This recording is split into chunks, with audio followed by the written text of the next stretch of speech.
real. Now, when I made those claims, because of the time constraints under which I work, I'd not had opportunities to read what had been written by others, and in particular, I had not had an opportunity to read Larry Johnson at Sonar 21.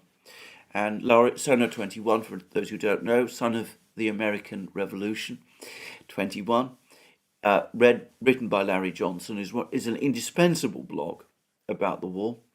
And Larry Johnson is, of course, a former CIA analyst.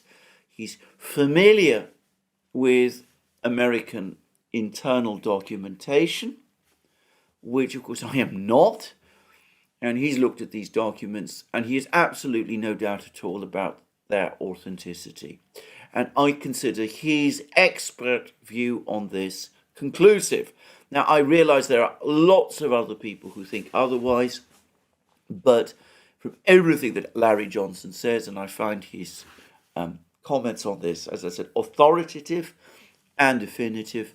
He thinks these are authentic documents. To my eye, they look authentic as well. And I think we should all accept that these documents are indeed authentic.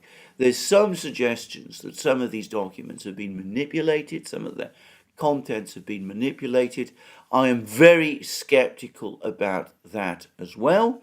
There's reports from various sides that these are all part of a disinformation exercise, either by the US to deceive the Russians or by the Russians to deceive and confuse the US and its allies. I don't believe that either, nor does Larry Johnson. And I think that, as I said, we should take these documents as true. And we're getting more and more documents, and they're becoming very, very interesting. I mean, we learn, for example, from them that Mossad, the Israeli intelligence organization, the famous Israeli intelligence organization, appears to have had a hand in the protests against Benjamin Netanyahu, the Prime Minister of Israel, in connection with the recent judicial changes there. Now, of course, this has been vigorously denied, as have all sorts of other claims which have been made in these documents that refer to third countries. I don't see why people are so skeptical about Mossad's possible involvement in these protests. Anybody who's tracked the history of Mossad will know that, as well as being an extremely ruthless and effective intelligence organization, it's also a highly political one, very much with a mind of its own.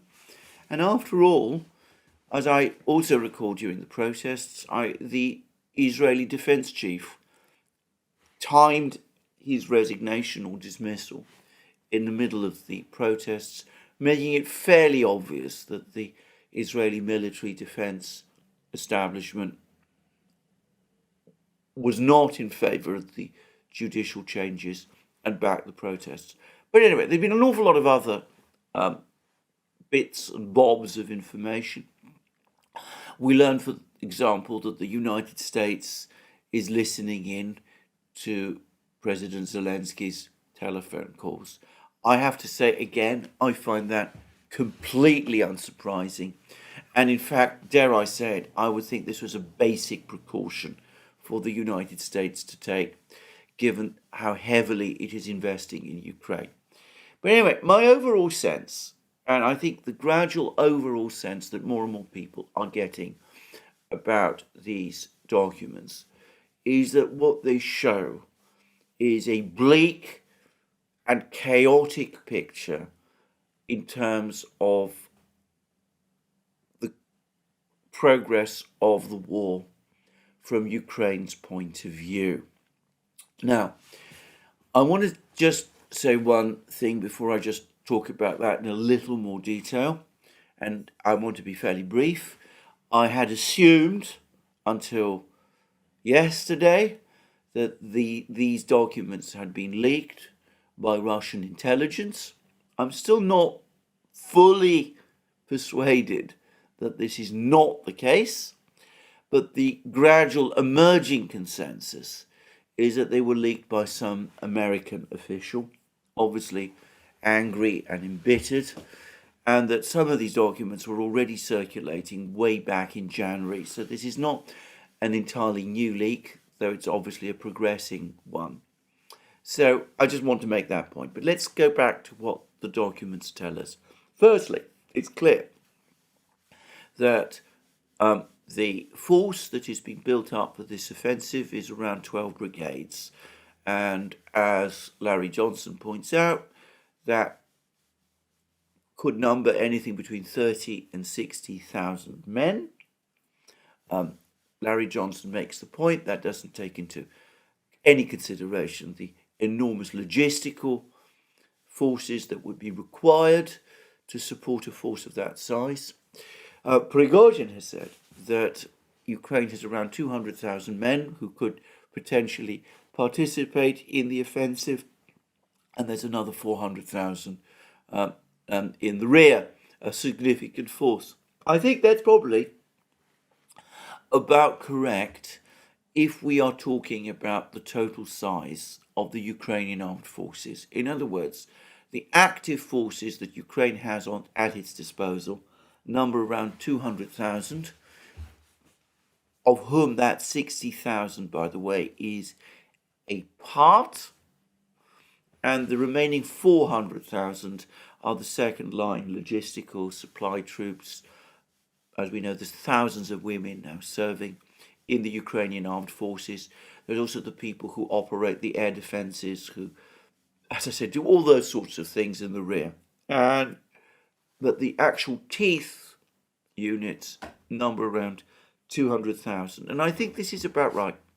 So Ukraine is committing perhaps a quarter of its military to this offensive, which again seems to me about right. It's clear that training is incomplete, was incomplete as of the 1st of March, for some of these brigades that are being assembled. It's also clear that equipment supplies have not been up to the necessary levels. There's concerns about this. And indeed, earlier today, I saw some very, very interesting commentaries that the plan by the European Union to provide 1 million shells to Ukraine, supposedly over the course of the year, but as Brian Beletic and I both believe, principally over the next couple of months to support the Ukrainian counteroffensive, that plan has collapsed. The European Union doesn't have that number of shells, or if it does, countries are unwilling to provide that number of shells. There is a general shortage of shells. Production rates are low. It's not possible to keep up with Ukrainian needs for shells. And it's clear that Ukraine is going to launch this offensive without the level of artillery support it perhaps requires. So there's lots of problems there. And in fact, the overall picture strongly supports much of the analysis by people like Alex Vashinin and Brian Beletic and others about the inadequacy of supplies. I'm going to say something else, which is that if the attacking force is indeed going to number between 30 and 60,000, let's say 60,000, that may not be anywhere near enough to achieve any kind of decisive breakthrough, given the fact that Russian forces in Zaporozhye region and Kherson region and the regions nearby are apparently fully up to strength and apparently increasingly well equipped, and given the enormously elaborate fortified lines that they've built up, and given the fact that they will be backed by artillery and aviation, which Ukraine will not be. But of course, this is where we come to the question of aviation, of aircraft, because another report, and it's now widely circulating, and it was commented upon both by the Washington Post and by the Guardian this morning, talks about the critical crisis in the state of Ukraine's air defense system, that Ukraine is running out, or it was running out, of air defense missiles. that if the Russians maintain the pace of their cruise missile attacks on Ukraine's energy infrastructure, bear in mind this report was written in February, Ukraine would run out of Buk and S-300 missiles by mid-May, or rather by the end of May. Now that is, in my opinion, confirmation of two things. Firstly, that attack on the energy infrastructure undoubtedly had a multiplicity of explanations, of causes. John Helmer has written another brilliant piece today about the Russian General Staff's preparations for the Ukrainian offensive. He's talked about the Russian cat playing with the Ukrainian mouse. I don't think this is perhaps that far from the truth, but anyway. But Helmer has suggested that the Russians were weakening, degrading the Ukrainian energy system, probing its weak points, so when the right moment came, they could launch a heavy strike on it, which, amongst other things, as well as knocking out the system, would also paralyze Ukraine's ability to move troop trains and send reinforcements to the battlefronts. That's quite possible. By the way, and on that, and in parenthesis, on the topic of the Dnieper bridges, there's now film circulating of a Sukhoi 34 fighter bomber, Russian Sukhoi 34 fighter bomber, launching a guided rocket, a Kh-29 rocket, against a bridge, a Ukrainian bridge, and destroying the bridge.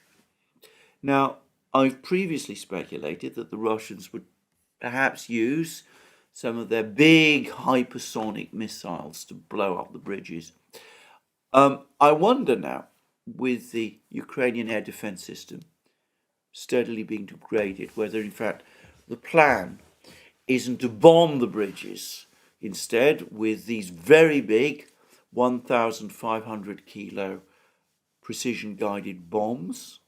That's an interesting thought. One wonders how much damage bombs of that size might do to bridges. Again, I don't know. But anyway, putting all that aside, Helmer talks about this, that there would be at some point a major strike on the communication system. But he also says, and I've no doubt about this is the case, and this leak effectively confirms that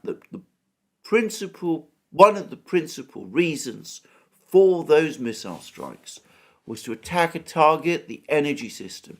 Ukraine had no option but to defend, depleting over time Ukraine's stock of air defense missiles.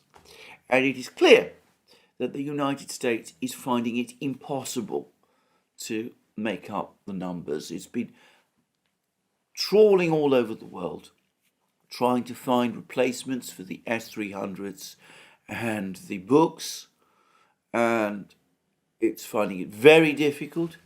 It explains, by the way, or so it seems to me, why Ukraine has been, and the US, have been pushing so hard for Greece to give up its S-300 missile system supplied by Russia, based in Crete. Greece has refused. Anyway, the point is that the Soviet-era air defense system is now almost exhausted. There are supplies now of Patriots and Aspids and other systems coming from the West, but they're not apparently as effective or as combat capable as the old Soviet systems were. And again, I'm not an expert on this, but Brian Beletic has explained this. And in the case of the Patriot and the Aspid, there's only a very limited number of missiles that can be supplied because production of these missiles is small. So that is why we are seeing Russian aircraft operating now in larger numbers, increasing numbers, using precision-guided bombs, and they're becoming more effective. And Yuri Ignat, the defense chief of Ukraine's air defense, has actually come out and again has made very bleak assessment of the situation. He was asked directly whether this report about Ukraine's stock of air defense missiles being almost exhausted was true. He evaded an answer. He did come back and say that what he really needs now are not Western systems, missile systems, in which my sense is he has low confidence. What he wants are fighter jets, F-16s. Well, he's not going to get them by the time of Ukraine's counteroffensive, which now is increasingly looking like it's most likely going to happen either at the very end of May, April, or perhaps more probably in May.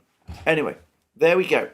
So, critical shortages of air defense missiles. As I said, Helmer discusses this at length, and there's a very bleak assessment of the prospects of this offensive in the London Times, the same newspaper that exposed the crazy Ukrainian scheme back in October to try to recapture the Zaporozhye nuclear power plant. Again, the Times put a bizarrely optimistic, favourable spin on the decision to launch that attack. It suggested that Ukraine expected that the Zaporozhye nuclear power station would only be defended by light infantry. They didn't expect to find Russian armour and artillery located there, even as they were using HIMARS missiles, apparently, to attack Russian positions in and around the nuclear power plant. Why Ukraine would think that is extraordinary, and it does again call into question whether the intelligence system, the satellites, all of that sort of thing, were anywhere near as effective for Ukraine, the ones, that the Americans are supposed to be providing, as legend says. But anyway, I'm not going to go there in this program. Anyway, the London Times, which exposed that story, has now also given what, despite all the strenuous attempts at spin, is an essentially bleak view of the prospects of this Ukrainian offensive. It says that the offensive is very likely Ukraine's last throw. Ukraine does not have enough equipment to keep going much beyond this offensive. The ability of the West to keep Ukraine supplied is running low and will probably be exhausted after the offensive. So this is indeed Ukraine's last throw, and it basically concedes that the prospects for this offensive are highly problematic, and it suggests that it all very much depends now on whether Vladimir Putin supposedly is prepared to risk his precious aircraft in operations over Ukraine. Because if he is, then supposedly the Ukrainian offensive can't work. Well, I think he is. I think we've seen the reasons to see that. I think the Russians are now operating very effectively in their aviation. I think Ukraine will try to move such air defense systems as it has closer to the front lines to try to intercept these aircraft. That will perhaps make them more visible on the open steppe, but that's another story. But of course, Ukraine can't denude its air defences everywhere, because that will expose them to more attack by the Russians, and some of these very new Western systems might not be up to very much either. Anyway, we shall see. But it is an admission from the Times that there are problems with Ukraine's air defense system, that this is Ukraine's last-ditch offensive if it fails, if Ukraine doesn't achieve its military objectives. Well, it doesn't quite say that, but the implication is that Ukraine has lost the war. And that's, again, where we come back to Helmer. Helmer's account, which, as I said, is extremely interesting, essentially discusses this article in the London Times in detail, and it explains very well, as I said, the critical state of Ukraine's air defense and the fact that, as I said, in Helmer's words, the Russian cat is now playing with the Ukrainian mouse. Now, that, of course, leaves open the fundamental question: if Ukraine's offensive fails, or if it only achieves partial success but is unable to achieve a decisive outcome, what then? Does Ukraine continue fighting? With what, in that case? Does the West continue to try and scrabble around, trying to find systems to support Ukraine? Which systems? Is there going to be a diplomatic initiative to end the war? If so, by whom? By the West? By China? I suggested in previous programs that China is not so much proposing a peace plan for Ukraine now.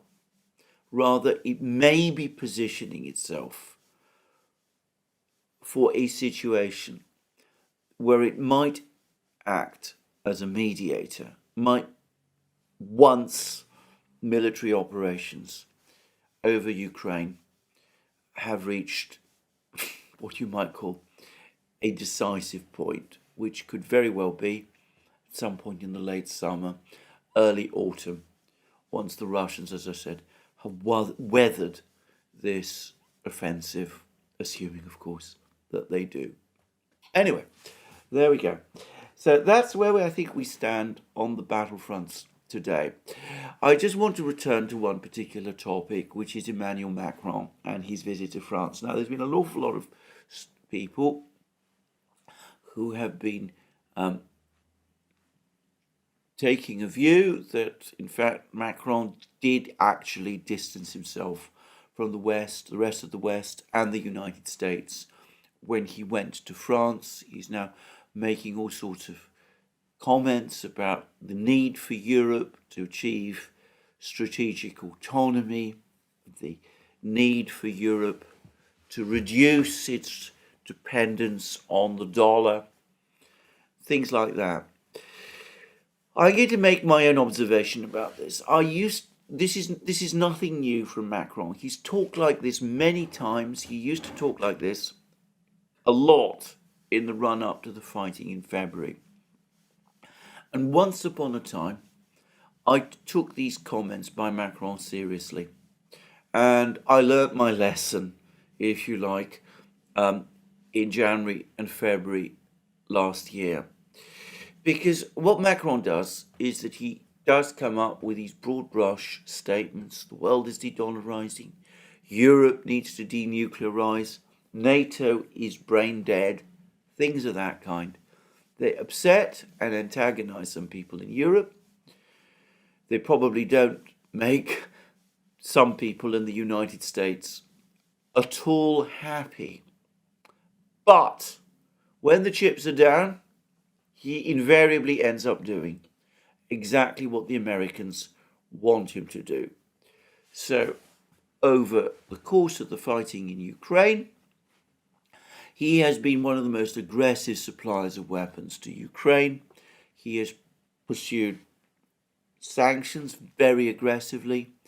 I think it was his finance minister who actually came out and made a statement early on in the war that the sanctions would cause Russia's economy to crater and collapse. And, of course, he's taken a very, very hard line in terms of the negotiations. And what was very clear to me last year is that the Russians, who had been somewhat taken in by Macron up to that point, in February, finally lost belief in him. And I think the same is true about Macron now. He's going to China.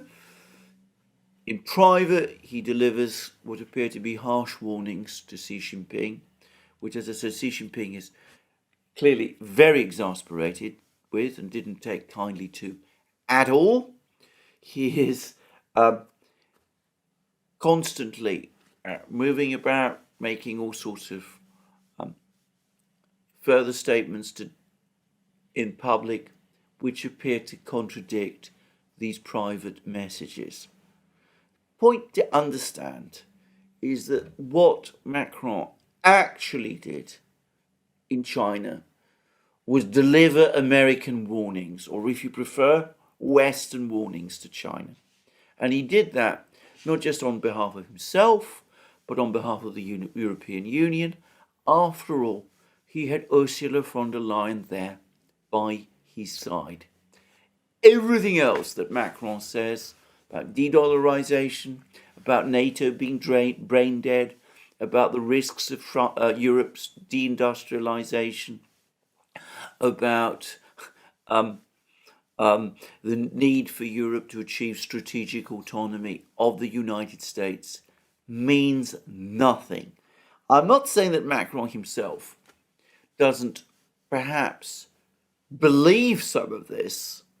I suspect because he's a clever man up to a point, he probably does. But ultimately, while he's prepared to say all of these things, his actions tell a different story. And it's his actions one needs to look at. As I said, I was very disappointed by Macron last year. I remember Anatole Lieven, the British analyst, saying that Macron had it in his power to prevent a war in Ukraine entirely. All he needed to do was come out and say that France, in principle, opposed NATO membership for Ukraine, and he expected that future French governments would adopt the same stance. And that would probably have been enough to end the war, to prevent the war. But Macron didn't do that. He's not going to do that. When, as I said, the chips are down, he always does what the Americans tell him. So I would ask people not to be taken in by Emmanuel Macron. The Russians were, to a great extent. I certainly was. I don't think the Chinese are for 1 microsecond.